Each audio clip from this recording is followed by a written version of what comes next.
Senta, Anjo, quer pegar banco lá, pega banquinho lá. Pega, pena que não tem cafezinho para oferecer para vocês. Não, tem Steinegger.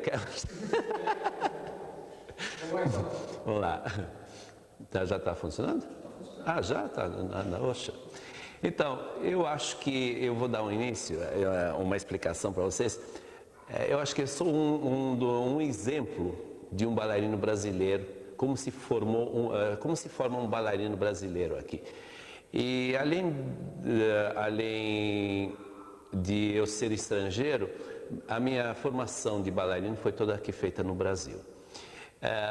Eu vou começar desde o início, quando eu vim para o Brasil. Nós viemos para o Brasil em 49. Meu pai era diretor e ator de teatro na Rússia, na Alemanha. Aí quando chegou aqui para o Brasil, nós fomos morar na colônia aqui, na Vila Zelina, naqueles lados, lá onde tinha muitos russos. E meu pai entrou em contato com vários russos, artistas daqui em São Paulo, que eram cantores, atores, que vieram da Rússia, refugiados todos. E meu pai formou um grupo desses atores e cantores. E ele, como ele era diretor de teatro, ele criou várias peças, seriam operetas. Se usava muito na Alemanha e na Rússia, muito operetas. O povo russo gosta muito mais coisas alegres, não como ópera, como só teatro, né? Então a opereta são peças alegres, onde entra dança, música, canto e interpretação de teatro. Então, meu pai formou esse grupo e começou a se apresentar em todos os teatros de São Paulo. Tinha Teatro São Paulo, Teatro Cultura Artística, Teatro Municipal em São Paulo. E num desses encontros, depois após do espetáculo, havia sempre uma comemoração. Nessas comemorações eu participava, ia lá. E eu tinha festa, geralmente sempre o povo russo é muito festeiro, então tinha bailinho, tudo. E eu dançava muito bem, dança de salão com 14 anos, eu aprendi a dançar com minha irmã e nós dançávamos tangos e valsas e coisas. E aí tinha um casal de bailarinos que moravam aqui em São Paulo, Paulo e Maria Gêmero, eles também eram integrantes dessas operetas que meu pai produzia. Eles me olharam para mim e me convidaram se eu queria entrar na escola deles para estudar balé clássico. Eu realmente nem sabia o que era balé clássico, eu nunca vi assim, eu vi dançando, mas nunca me interessei, né? Aí eu fiquei assim naquela dúvida, tudo, mas eu falei, tudo bem, ele me deu o endereço, ele era na Rua Augusta, no antigo Clube Paulistano, que hoje passa o viaduto embaixo, que liga aquela, como é que é, Zona Leste, né? Isso. O clube era bem naquele túnel que estava embaixo, e era um clube paulistano, era de sociedade alemã na época, né? E eles tinham uma escola lá, eles lecionavam, davam aula de balé clássico.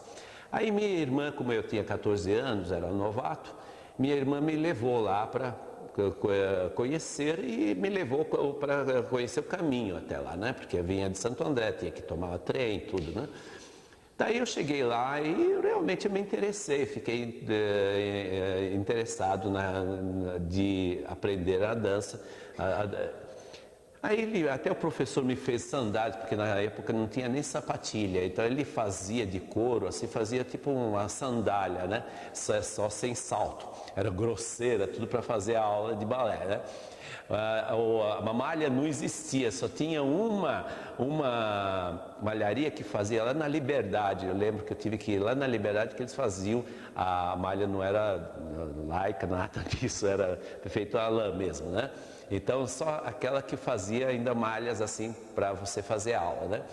Bom, aí eu entrei. Eu tinha 14 anos e tive que fazer aula com crianças de 5, 6 anos de início, né?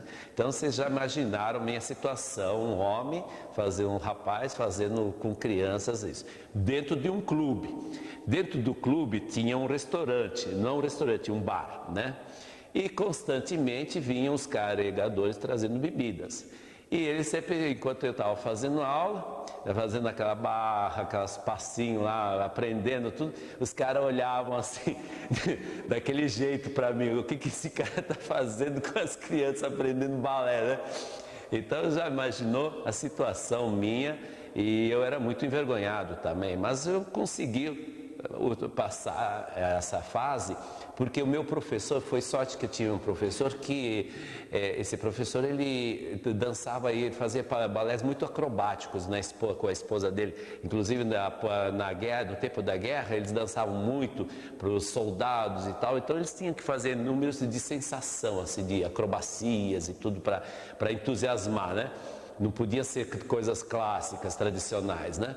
Então ele me ensinou muitos truques, ele me ensinava, e além disso ele me ensinava danças folclóricas russas, que geralmente tinha muitas festas russas, onde ele era convidado para apresentar alguns números da escola.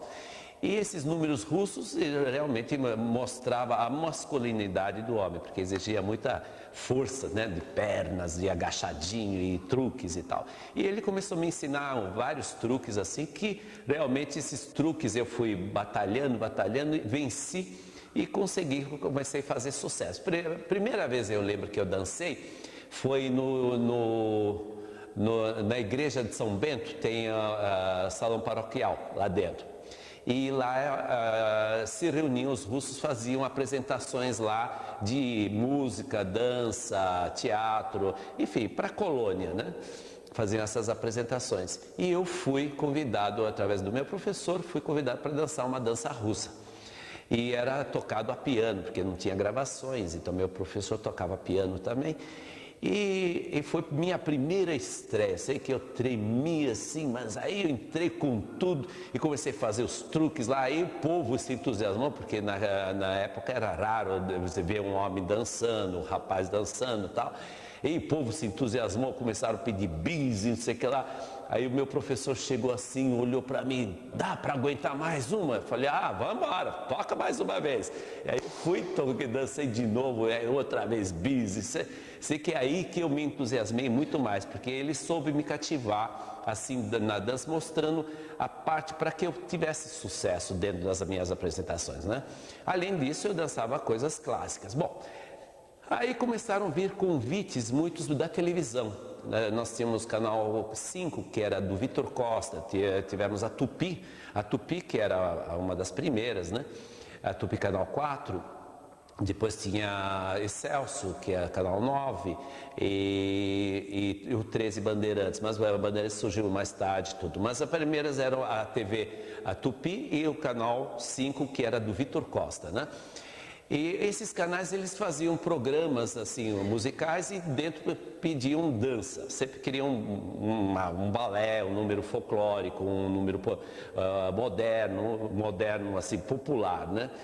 E então aí o professor começou a me levar nesses programas. Daí eu comecei assim, o fato interessante que eu nunca gostava de dançar de malha. Já tinha malha.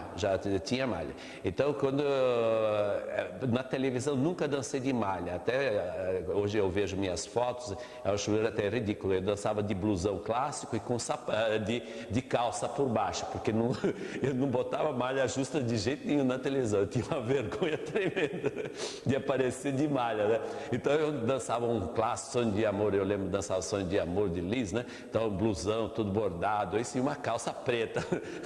Só para não usar malha, né?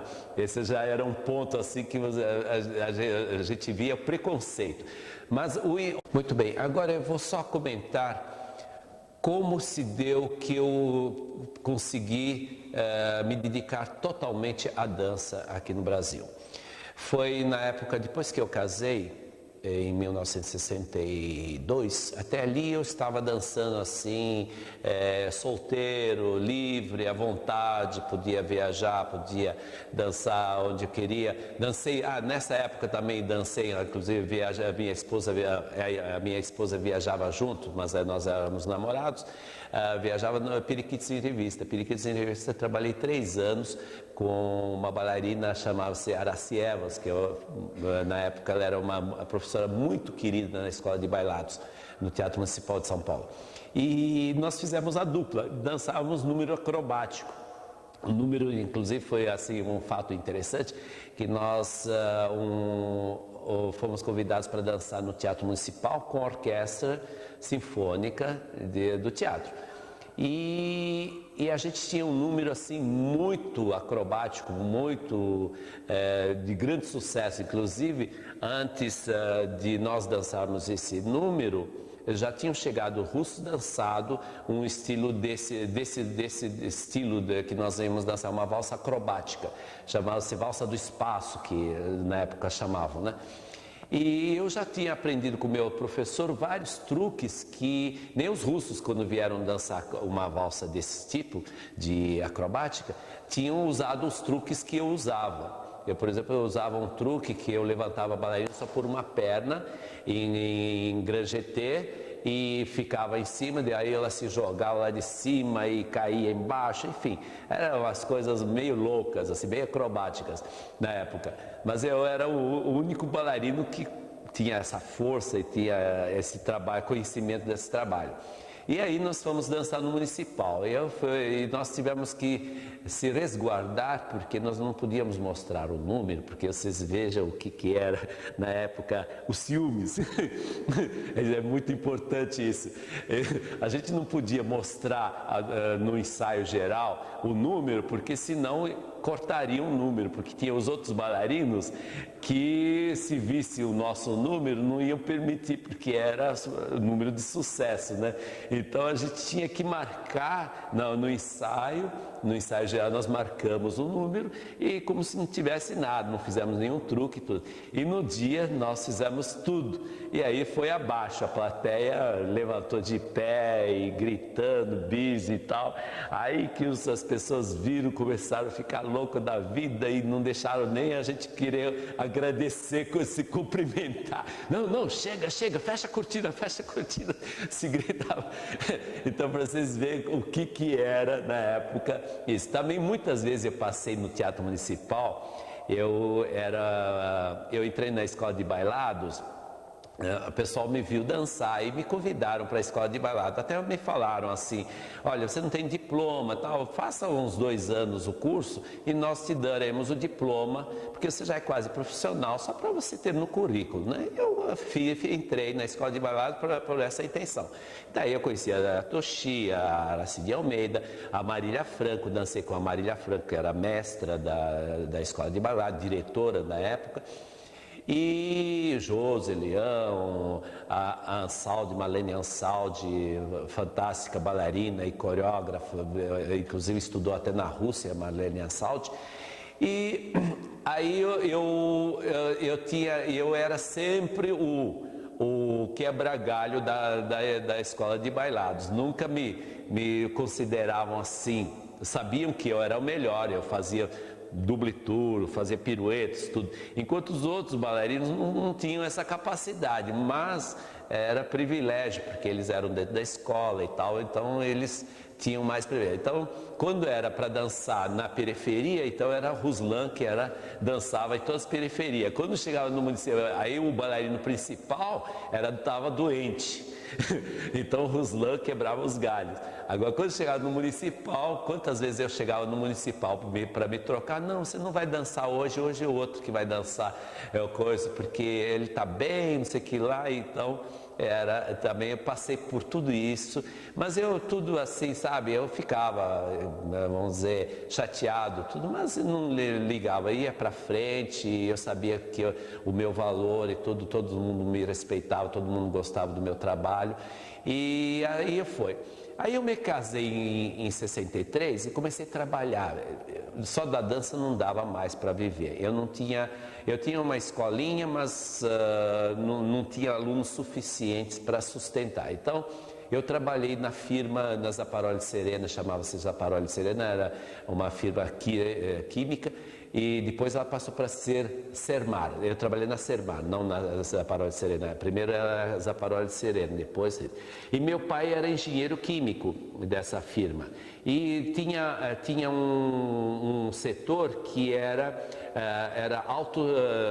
vamos dizer, era segredo da firma. Ninguém podia soltar o segredo da firma, que era um componente que nós fazíamos para bobinas, para válvulas, que só americanos faziam. Meu pai criou um sistema, um componente que era superior dos americanos. Então muitos americanos vinham queriam descobrir como que nós fazíamos e a firma não quis isso. Então, quanto era mais familiar o ambiente, mais dentro da família, mais fechado seria o segredo, né?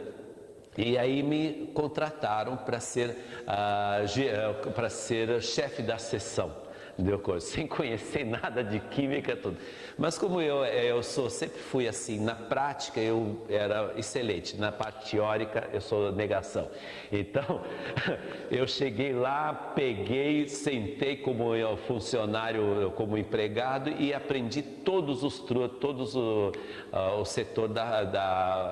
o que cabia a mim dirigir.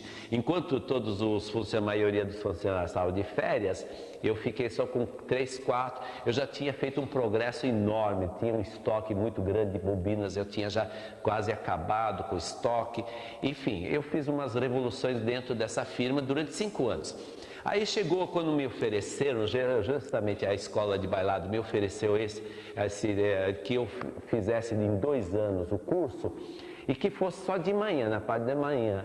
Então eu pedi para a firma me dispensarem na parte da manhã para fazer esse curso. Como era tudo, os diretores aceitaram a proposta. Eu estava no estúdio do meu professor, veio uma senhora que era a Dona Lina Penteado, famosa, uma família muito tradicional de Campinas, e ela queria abrir uma academia na casa dela. Simplesmente por amor à arte, porque ela adorava a arte, né? E ela me vendo lá, falou: Russo, você não queria dar umas aulas? Eu falei: mas eu estou trabalhando, mas quando você está ganhando? Aí eu nem lembro o que eu falei para ela, o preço. Ela falou: olha, se você for 2 vezes na minha academia, eu te pago o que te paga a firma em Campinas. Nem precisou falar 2 vezes. Aí eu cheguei e falei: tá feito o negócio. Falei: eu vou fazer isso. Ela falou: dirigir tudo direitinho, você vai 2 vezes por semana. Era terça e sextas-feiras, você vai na minha academia, você fica o dia inteiro, dá aula lá e coisa. Aí eu peguei e fui lá na firma, né? Falei na firma: olha, eu quero sair. Só que eu pensei que a firma ia me indenizar, entendeu? Aí eu ganhava um dinheirinho extra, né? Porque era 5 anos de casa, né? Então podia. Aí a firma me respondeu assim: olha, nós já te demos tudo, você não ficou 2 anos correndo para lá, para cá. Olha, se quiser sair, pode sair, tudo bem, mas só que nós não vamos te pagar nada. Falei: bom, então fica por isso mesmo, fica 5 anos de casa aí, não tem problema. Falei: vou embora mesmo, né? Daí eu fui embora e aí eu intensifiquei a minha academia aqui, né? Eu comecei a dar aula de manhã também, nos dias vagos, e 2 vezes eu fui para Campinas. Eu trabalhei durante 10 anos em Campinas, eu formei a escola dela, aí foi Marília Franco, foi Maria Helena Mazetti também para ajudar, enfim. A academia dela se expandiu de tal forma que hoje é uma das melhores academias de Campinas, inclusive de alto nível. Inclusive ela tem um corpo de baile, tem um grupo, ela chegou a fazer grandes montagens como Dom Quixote completo, Lago do Cisne completo. Até ela me agradeceu um dia que eu fui no programa do Flávio Cavalcante, e o Flávio Cavalcante me chamava várias vezes. Eu fiz acho que uns 4, 5 programas dele. Ele tinha aquele programa, aí ele queria saber, por exemplo, um dia ele me chamou para falar sobre a dança clássica, né? Ele falou, então ele perguntava para o auditório: por acaso você acha que o povo gosta de dança clássica? Eu falava: sim, o povo adora a dança clássica, desde que haja uma possibilidade de eles irem assistir, e desde que haja espetáculo que eles possam assistir, né? Então, e o que você acha a divulgação, eu falei, olha, a divulgação deixa a desejar um pouco. Tem um exemplo da academia dela, que ela tinha montado o Lago do Cisne. Eu falei, olha, inclusive nessa época, nesse fim de semana que eu estava no programa dele, estava passando o balé dela do Lago do Cisne aqui em São Paulo. E aí eu já fiz a promoção sem ela saber, eu fiz a promoção. Eu falei, olha, está um belíssimo espetáculo feito por aqui pela Dona Lina Penteado, pela produção da Lina Penteado, que vai ser um Lago do Cisne e tal. Enfim, fiz uma promoção para ela, onde ela me agradeceu imensamente, me convidou de honra para ser... Até ela fez uma festa de aniversário, convidava a gente, os professores antigos, né? Para serem divulgados, enfim, prestigiados, né? E eu sei que essa época de Campinas me ajudou muito, porque eu também fui para o Rio de Janeiro. Em 72, eu me aventurei para sair, porque eu sentia falta de saber das minhas qualidades de bailarino. E eu sei que o Rio de Janeiro é o ponto máximo. Se você consegue fazer no Rio de Janeiro o sucesso na dança clássica, realmente você tem o valor. Eu comecei, fui correndo para ver a academia da Tatiana Leskova. Aí eu fiz matrícula, e como eu falava russo, ela me atendeu muito bem, eu fiz aulas com ela. Aí eu fiz também, aproveitei, fiz com o Klaus Viana, dança moderna, na época com a esposa dele também, que eles estavam dentro da academia da Tatiana Leskova. E aí conheci um médico que estudava balé, ele era cardiologista e fazia balé lá na Tatiana, era Walter Carvalho. Ponte Aérea. Em 72 eu dancei pela primeira vez Copélia para ela, com a Cristina Galvão, uma maravilhosa bailarina baixinha. Era espetacular na época, nossa, e ela era aluna dela própria, ela tinha vamos dizer, o nome da fundação, chama-se Fundação Balé do Rio de Janeiro. Além do Teatro Municipal, que tinha o corpo de baile, ela tinha a própria companhia, o próprio grupo, né? Vamos dizer, chamava-se Fundação Balé do Rio de Janeiro, da Eugênia Fedorova, né? E nessa, então, eu entrei e dancei para ela Copélia. Daí continuei a manter contato, comecei a ensaiar. Eu ensaiei com a Helena Karen, que todo mundo conhece, hoje é grande mestre. A Helena Karen tinha chegado da Rússia, ela esteve 7 anos na Rússia, ela chegou para o Rio e foi lá na Dona Eugênia Fedorova. E a Dona Eugênia Fedorova pegou para ela dançar no espetáculo. A Dona Eugênia Fedorova, em 74, conseguiu uma verba através do MEC de fazer vários espetáculos pelo país. Conheci o Teatro Municipal, o Teatro Internacional, deve ser agora, não? Nacional, Teatro Nacional de Brasília. Dançamos em Espírito Santo, dançamos em São Carlos, aqui em São Paulo, até foi interessante. Eu fui daqui de carro até lá, eles vieram de avião, eu fui de carro porque eu já morava aqui em Santo André. Dançamos no Rio de Janeiro, enfim, fizemos uma turnê que, nossa, foi maravilhosa. Foi assim, muito gostoso, a gente recebeu cachê e nós éramos um grupo de 20 e poucos bailarinos dançando. E aí eu tenho esse contato até hoje, a Dona Eugênia, eu tenho um filho dela, toda semana eu ligo para ela para saber da saúde dela, enfim, tenho esse contato mantido.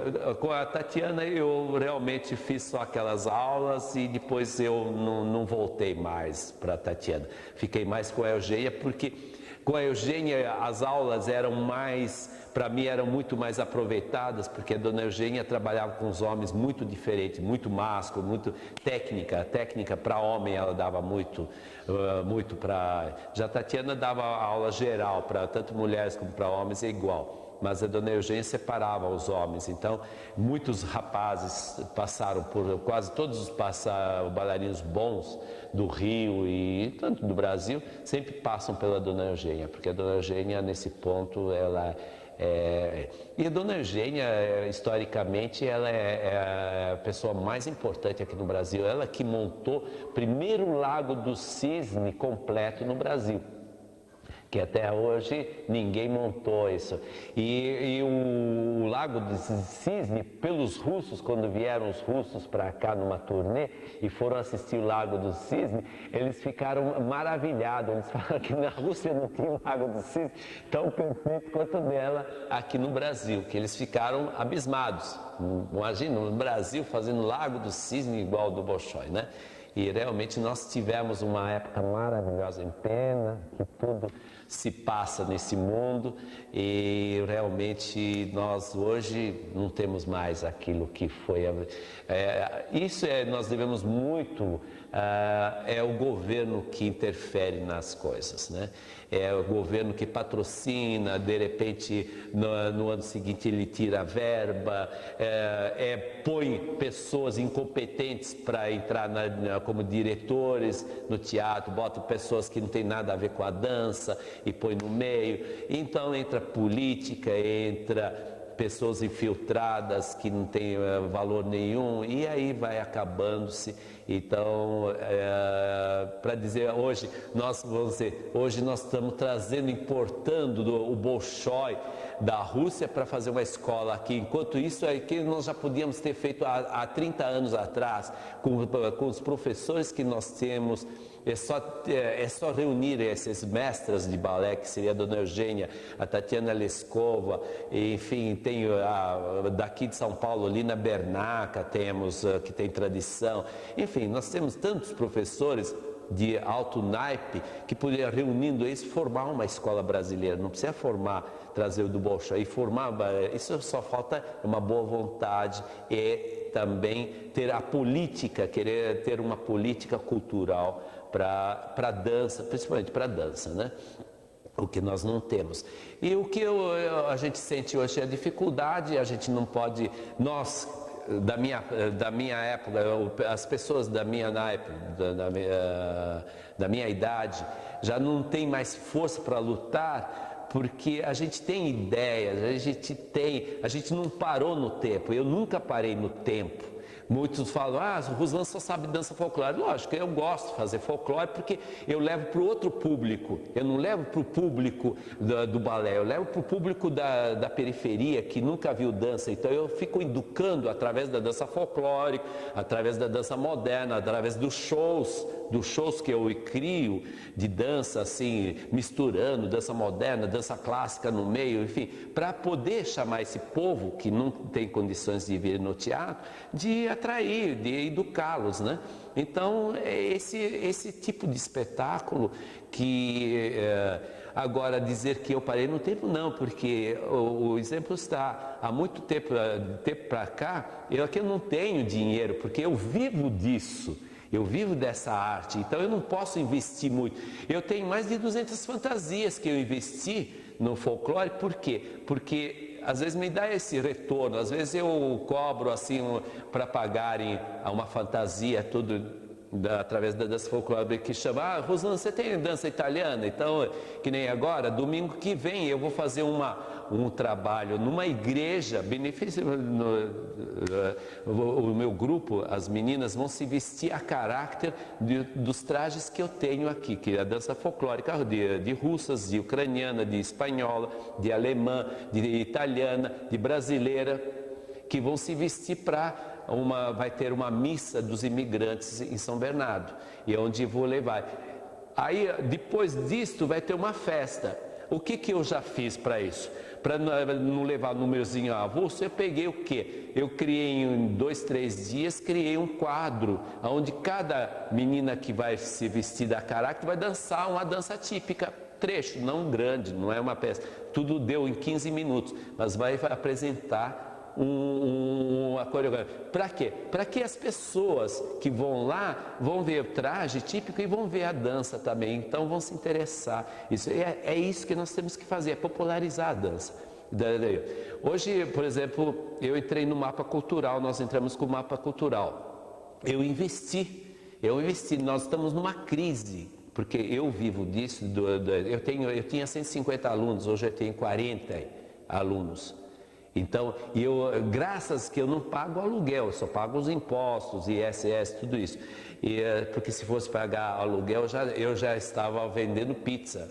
lá fora, né? Ou abrindo qualquer coisinha para isso, não mexendo mais com a dança. Mas como eu tenho esse edifício é meu, então o que entra dos alunos é o que me sustenta, a minha filha, que a minha filha também trabalha comigo e vive disso.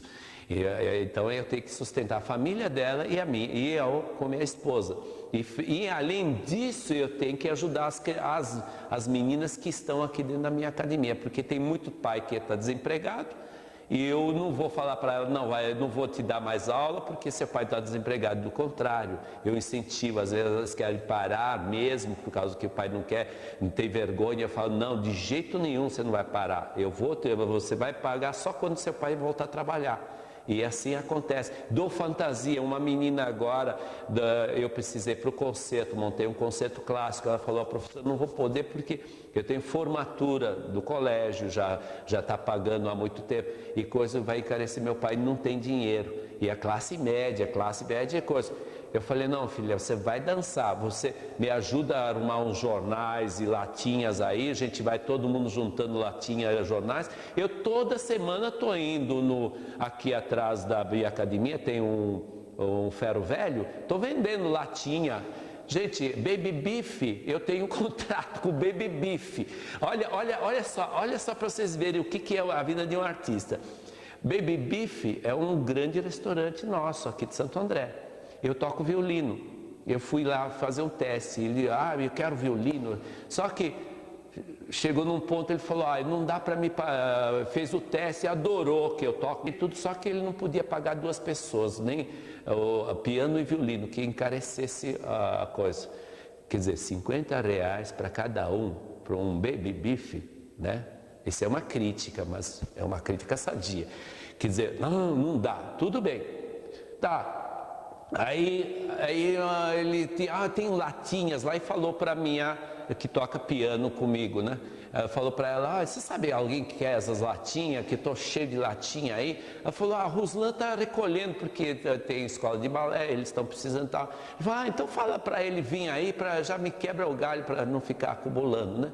Aí eu fui lá e tal, ele me deu 5 sacos de coisa.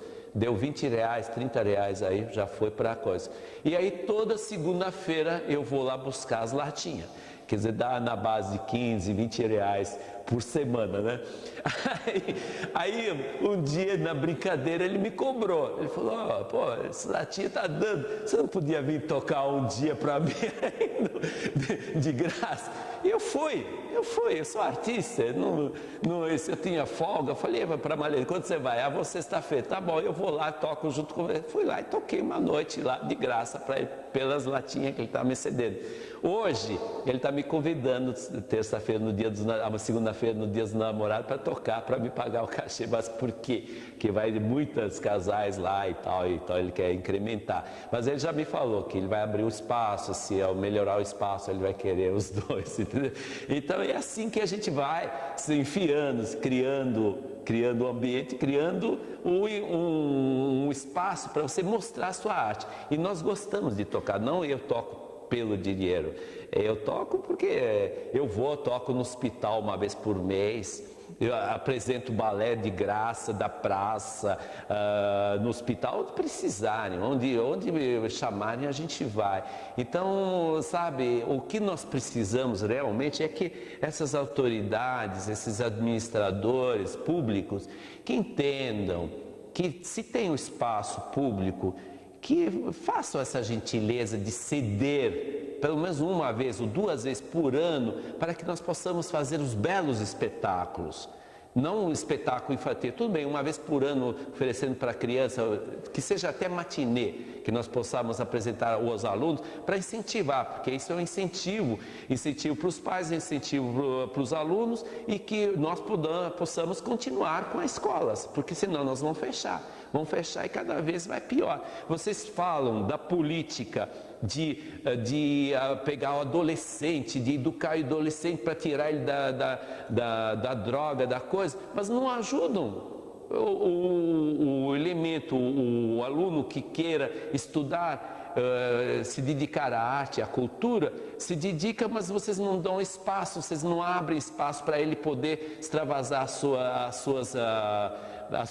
sua parte cultural. E lógico, o que ele desiste e vai na droga, vai por aí, e aí você perde grandes elementos, assim, a gente perde grandes elementos, né, que poderiam ser o futuro do nosso país. E nós cada vez estamos diminuindo, nós não temos espaço, não tem bailarinos, não tem sem estudar dança, se não tem nem lugar para dançar uma vez por ano, entendeu? Então eu acho que São Caetano abriu um espaço maravilhoso, teatro, 1.200 lugares. Fui lá perguntar quanto o aluguel, R$ 8.000 por um dia, por uma terça-feira. Aonde eu vou pagar isso? Aonde que eu vou conseguir? Se forem os pais, eu vou precisar cobrar R$ 30 de ingresso para um balé de alunos? Jamais vão incentivar. Então o teatro de vocês vai ficar fechado, nós não vamos continuar dançando aqui os espaços de colégios, na praças, enfim, vamos tentar, porque a gente tem amor à arte, então a gente não desiste, mas é uma pena porque vai diminuindo, até que chegar num ponto que nós vamos, esses professores antigos que têm essa ainda garra para lutar, vão se desanimando e vão vendendo pizza, vão fazendo outra coisa e aí acaba tudo. Porque o jovem de hoje não tem mais essa perspectiva, não tem mais essa garra que nós ainda temos para fazer esse tipo de trabalho. Então eu aconselho assim que essas autoridades, que de todos, não digo daqui, de todos os municípios que vão ver esse vídeo, vão ver esse trabalho que está sendo executado sobre a dança, que vejam que o que vocês puderem ajudar para as suas escolas que tiverem nos seus municípios, dão uma abertura para que eles possam continuar, tanto não digo só na música, na dança, como na música. Na música nós estamos, pior ainda, eu acho que nunca eu ouço um conservatório se apresentar num teatro municipal, apresentar seus alunos, pelo menos para incentivar, quer dizer, falta de tudo isso, quer dizer, todo mundo só pensa nos globais, só pensa que tem marketing. As pessoas que já estão velhas, que já têm dinheiro rodando isso, e os outros coitados que estão começando são todos afundados, quer dizer, não abrem espaço, não dão progresso nenhum à arte e à cultura desse país. Então eu acho que a minha mensagem é essa, espero que haja um grande proveito e que esclarece a todo mundo a situação que nós estamos na dança.